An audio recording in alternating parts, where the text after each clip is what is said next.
Hi, it's MacKillop here. I'm just going to show you some unusual stringing techniques here. You get a close look at that. Now, what am I doing? Well, I use Aquila gut and silk on this guitar at the moment. And the silk strings are real silk, not modern nylon silk. Now, nylon stretches. Whereas real silk doesn't stretch. And there's tension between the nut and the hole in the tuning machine. And, eventually that's going to break because there's no stretch in the silk. So there is a solution, and it's detailed in Emilio Pujols' book, which is his guitar school based on the principles of Tarraga. This is an Editions Orphy English translation. And page 11, I can find that. He gives a diagram. Oops, there we go.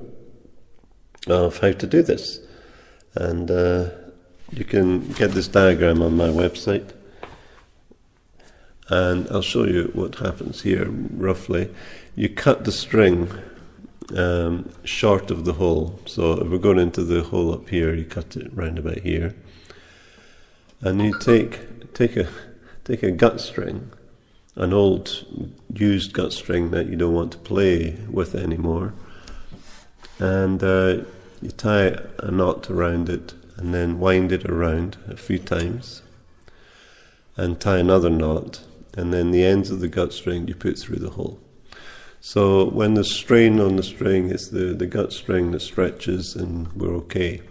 The original bass string, the silk string won't have to stretch so much. So it's a good solution. I don't know how long it's going to last, but that's the historical way of doing it. And I've been told people were still doing it in the 1970s.